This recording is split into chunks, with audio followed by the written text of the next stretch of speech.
JEE advanced 2024 ఫలితాలలో open కేటగిరీలో నారాయణదే ఆధిపత్యం. కానీ ఒకటి అంటే బ్రహ్మయ్య గారు ఇప్పుడున్న పరిస్థితుల్లో ఆంధ్రప్రదేశ్ పైన ఉన్నటువంటి ఆర్థిక భారం, పథకాలు కావచ్చు, రావాల్సినటువంటి అభివృద్ధి విషయంలో కావచ్చు, వీటన్నిటిపైన ఎక్కువ ఆశలు పెట్టుకుంది కేంద్ర ప్రభుత్వం మీద. కేంద్ర ప్రభుత్వంలో కూటమిలో భాగస్వాములుగా ఉన్నటువంటి వీళ్ళందరూ కూడా మంత్రివర్గాలకి శాఖలు కూడా కేటాయింపు జరిగిపోయింది. ఇప్పుడు జరిగిన కేటాయింపుల్లో ఆంధ్రప్రదేశ్కి వచ్చేటువంటి లాభం ఏంటి, ఆంధ్రప్రదేశ్ ఆశించదగినటువంటి ప్రయోజనాలు ఏంటి? ఇప్పుడు మనకు ఆంధ్రప్రదేశ్ వచ్చిన వాటిలో రెండు ఇప్పటికీ వచ్చిన పౌర విమానం, క్యాబినెట్ హోదా, సహాయ మంత్రుల్లో గ్రామీణాభివృద్ధి ఒకటి ఉంది సార్. సో దీనికి ఇక్కడ ఇన్వాల్వ్మెంట్ గ్రామీణాభివృద్ధి పేరుతో నిధులు వస్తాయి. మనకి గతంలో కూడా వెంకయ్య నాయుడు గారు, అట్లాగే అచ్చెన్నాయుడు గారు, మన ఎర్రం నాయుడు గారు పనిచేస్తారు. సో గ్రామీణాభివృద్ధి అంటే సడక్ రోడ్, అంటే గ్రామీణ రోడ్ల దగ్గర నుంచి సడక్ యోజన కేంద్ర ప్రభుత్వం.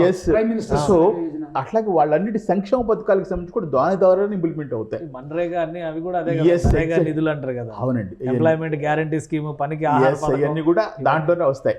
సో ఆ శాఖ మంచి శాఖ ఇచ్చానంటే చెప్పవచ్చు. ఇప్పుడు మీరు చెప్తున్నట్టుగా రైల్వే శాఖలు లేకపోతే హోంశాఖకు సంబంధించినట్టు కాదు, కానీ బట్ ఆర్థికంగా చూసుకున్నట్లయితే ఈ గ్రామీణాభివృద్ధి శాఖ అనేది మాత్రం మేలు చేస్తుంది ఖచ్చితంగా దీనికి సంబంధించి. రెండోది కేంద్రం కూడా మీరు అన్నట్టుగా కేంద్రం కూడా వాళ్ళ తీవ్రమైన ఆర్థిక సమస్యల్లో ఉంది.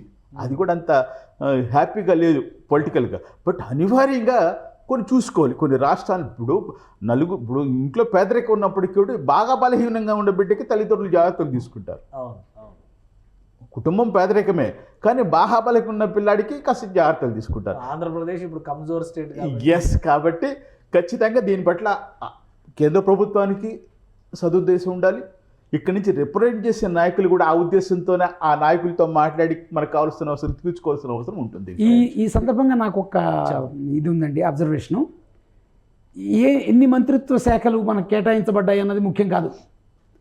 ముఖ్యమైనది ఏంటంటే చంద్రబాబు నాయుడు గారు, నరేంద్ర మోడీ గారు, జనసేన చీఫ్ అయిన పవన్ కళ్యాణ్ గారు, లేదా ఈ 2024 ఎన్నికల్లో మ్యాన్ ఆఫ్ ద మ్యాచ్గా పరిగణించబడే పవన్ కళ్యాణ్ గారు, వీళ్ళ ముగ్గురు మధ్యలో ఉన్న dialogue is more important than allocation of portfolios అనేది నా అభిప్రాయం అండి.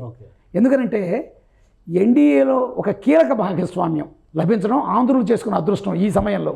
మీరన్నట్టుగా అన్ని కష్టాలే, అన్ని ఆర్థిక కష్టాలే, ఏమీ లేవు. ఇటువంటి ఆల్మోస్ట్ ఒక క్లీన్ స్లేట్ కూడా కాదు ఇది. మనం ఒక గుంటలో ఉన్నాం. ఇందులోంచి మనం ముందు బయటికి రావాలి. ఆ తర్వాత మనం ఒక ఆకాశ హర్మ్యాన్ని నిర్మించుకోవాలి. ఇది అంటే ఒక కలలాగా జరగాలి, కానీ ఇలాలో జరగాలి. అదే కాంబినేషన్స్ ఇప్పుడు పవన్ కళ్యాణ్, చంద్రబాబు నాయుడు, నరేంద్ర మోడీ, ఈ 3 కాంబినేషన్స్ కూడా రాష్ట్రంలో ఏ విధంగా ఉండదు? అసలు పవన్ కళ్యాణ్ గారి రోల్ ఏంటి అనుకోండి, ఎలా ఉంటే బెనిఫిట్స్ ఎక్కువ జరుగుతాయని మీరు అనుకుంటున్నారు? అంటే నరేంద్ర మోడీ గారి హృదయంలోంచి వచ్చిన మాట అయితే మాత్రం మొన్న అది నోట్లోంచి వచ్చిందనుకోండి, అది హృదయంలోంచి వచ్చిందో లేదో మనకు తెలియదు. Pawan is not wind but he is toofan like అని. అంటే చాలా పవన్ కళ్యాణ్ గారి వలన ఒక సింబయాటిక్ రిలేషన్షిప్ ఏర్పడింది సార్, మ్యూచువల్లీ బెనిఫిషియల్ రిలేషన్షిప్. ఇటు బీజేపీకి, ఇటు తెలుగుదేశానికి, ఈ రెండింటికి వారధిగా నిలిచిన వాడు మధ్యలో పవన్ కళ్యాణ్ గారు. కాబట్టి ఇటు పవన్ కళ్యాణ్ గారు, ఇటు వీరు, ఈయన మీడియం ద్వారా చక్కగా ఒక డైలాగ్ ప్రాసెస్ని ఇనిషియేట్ చేసి అది కంటిన్యూ అవుతుంది అనేది నా విశ్వాసం. ఇది ఆంధ్రులు అందరూ ఆశించే విషయం కూడా. ఓకే బ్రహ్మయ్య గారు, ఆంధ్రప్రదేశ్లో విజయం పైన ఎవరి తర్కం వారు చెప్తున్నారు, ఎవరి విశ్లేషణలు వాళ్ళు చెప్తున్నారు. కానీ పవన్ కళ్యాణ్ రోల్ అనేది ఇప్పుడు కేంద్రానికి రాష్ట్రానికి మధ్య చాలా కీలకం అనేటువంటి వాదనలో ఎంతవరకు నమ్మొచ్చు? ఎక్కడ తగ్గాలో అని ఆయన సినిమా డైలాగ్ అది అది తెలుసుకున్నాడు ఆయన. గత ఎన్నికలు మీరు చూసుకున్నట్లయితే మళ్ళాంటి జర్నలిస్ట్ తెలుస్తుంది, ఈ ఎన్నికల్లో మెచ్యూరిటీ లెవెల్స్ బాగా ఉన్నాయి ఆయనకి. గతంలో ప్రజల ముఖం వైపు చూసి మాట్లాడటానికి సరిగా లేని పవన్ కళ్యాణ్ ఇవాళ ప్రజల్లో మమేకమే మాట్లాడుతున్నాడు. దానికి సంబంధించి అంత మార్పు వచ్చింది ఆయనకు సంబంధించి. కాబట్టి ఆయన ఏం చేస్తున్నాడు, ముందు కూటమి కావాలి, రాష్ట్రం బాగుపడాలి, ప్రజల సంక్షేమంలో ప్రయాణం చేయాలి, నేను తగ్గించుకుంటా సీట్లు అని చెప్పి తన సీట్లు తగ్గించుకుని తన సీట్లని బీజేపీకి ఇవ్వడం ద్వారా 2 సార్లు తగ్గించుకున్నారు.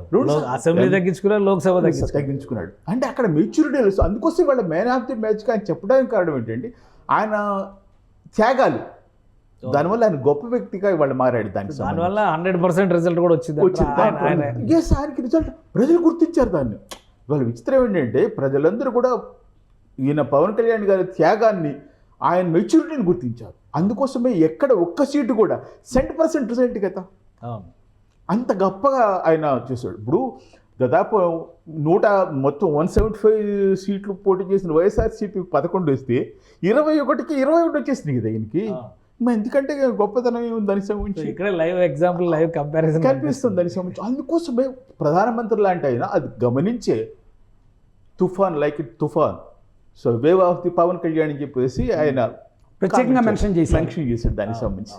సో అది ఆ ప్రత్యేకత. ఈ నేపథ్యంలో, ఈ ముగ్గురు నేపథ్యంలో, ఈ పరిస్థితుల్లో కొంచెం ప్రణాళికాబద్ధంగా ఉంటే రాష్ట్రం ఆర్థికంగా బయటపడుతుందన్న నమ్మకం నాకు ఉంది. రైట్. ఇంకోటి, ఆంధ్రప్రదేశ్లో ఇప్పుడు క్యాబినెట్ కూర్పులో బిజీగా ఉన్నారు. కేంద్ర క్యాబినెట్ కంప్లీట్ అయింది. పురంధేశ్వర్ గారికి పదవి వస్తుంది అనుకున్నారు, రాలేదు. టీడీపీకి కూడా ఇంకొక పదవి వస్తుందేమో అనుకున్నారు, అది రాలేదు. అలానే జనసేనకు ఒక పదవి ఇస్తారనుకున్నారు కేంద్రంలో, అది రాలేదు. సో ఆంధ్రప్రదేశ్ క్యాబినెట్ కూర్పులో ఈ రాని పదవుల ప్రభావం ఏమైనా ఉంటుందా? అంటే అది పార్లమెంటు లోక్సభకి సంబంధించిందండి. అంటే నా అభిప్రాయం ప్రకారం సెకండ్ ఉంటుంది కదా, ఇప్పుడు 9 ఖాళీ ఉన్నట్టు, 9 బెర్తులు ఖాళీ కాబట్టి ఖచ్చితంగా వాళ్ళు మనం ఆల్రెడీ వార్తలు విన్నాం. మోడీ లాంటి వాడే పవన్ కళ్యాణ్ని ఆహ్వానించారు కేంద్రంలో రండి మీరు అని చెప్పేసి. ఆయన ఎందుకు తిరస్కరించారు? ఎందుకంటే పవన్ కళ్యాణ్కి ఆహ్వానం గతంలో కూడా ఆయన అన్నారు, అమిత్ షా గారు మీరు ఎంపీకి కంటెస్ట్ చేయమని చెప్పారు అన్నారు, కానీ నేను లేదని. ఇప్పుడు మీరు చెప్పింది ఆహ్వానం వచ్చింది ఆయన కేంద్ర క్యాబినెట్? ఖచ్చితంగా ఆహ్వానం వచ్చిందండి, అన్అఫీషియల్గా ఆహ్వానం వచ్చింది. రాజ్యసభ నుంచి ఆయన రావచ్చు, దానికి సంబంధించి ఇమీడియట్గా లోక్సభ అవ్వాల్సింది ఏమి లేదు దానికి సంబంధించి.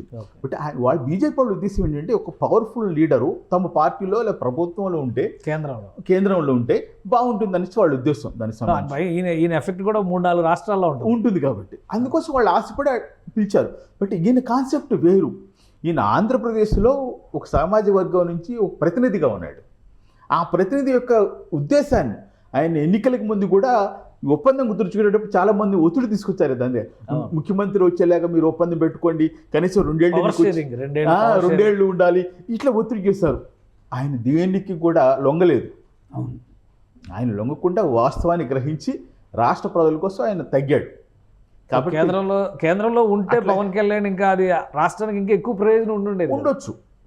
ఇంకా 9 మంది, ఇంకా మీరే చెప్తున్నారు 9 ఖాళీలు ఉన్నాయి, ఏం జరుగుతుందో గుర్రం ఎగరావచ్చు. విజయబాబు గారు, మీరు ఏమంటారు? పవన్ కళ్యాణ్ కేంద్ర క్యాబినెట్లో ఉంటే ఎక్కువ ప్రయోజనం జరుగుతుందా, రాష్ట్ర రాజకీయాల్లో ఉంటే ఎక్కువ ప్రయోజనం? రాష్ట్ర రాజకీయాల్లో ఉంటేనే బాగా జరుగుతుంది అనుకుంటున్నాను సార్. ఎందుకంటే బార్గెనింగ్ పవరు రాష్ట్రం నుంచి చేయగలడు బాగా అనిపిస్తోంది నాకు. ఓకే. ఎందుకనంటే అసలు ఈ ఎన్డీఏ కూటమి ఈ విజయము దీని మొత్తానికి సూత్రధారి పవన్ కళ్యాణ్ గారు.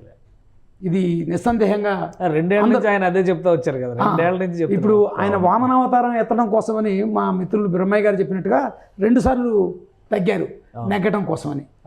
సో ఇప్పుడు కూడా నా దృష్టిలో ఏంటంటే కేంద్ర ప్రభుత్వంలోకి పోయి అక్కడ బీజేపీ ప్రభుత్వంలో తాను ఒక మెంబర్గా ఉండటం కంటే ఇక్కడ ప్రజల యొక్క ఆశయాలను ప్రతిబింబిస్తూ మా ప్రజలు ఇవి కోరుకుంటున్నారు అని నిరంతరం నరేంద్ర మోడీ గారికి లేదా కేంద్ర ప్రభుత్వానికి ఒక రకమైన ఒత్తిడిని, ప్రెషర్ పాలిటిక్స్ అంటాం అది, లేదా ఒక రకమైన ఇన్ఫ్లుయెన్స్ చేయడానికి, ప్రభావం చేయడానికి ఒక ప్రభావ వర్గంలాగా ఆయన పనిచేస్తారనేది నా అంచనా. అంటే ఒక ఎస్టిమేషన్ ఏంటంటే చంద్రబాబు నాయుడు గారి క్యాబినెట్లో డిప్యూటీ సీఎంగా ఉండడం కంటే కేంద్రంలో ఉంటే కనుక ఇంకా పవర్ ఎక్కువ ఉంటుంది.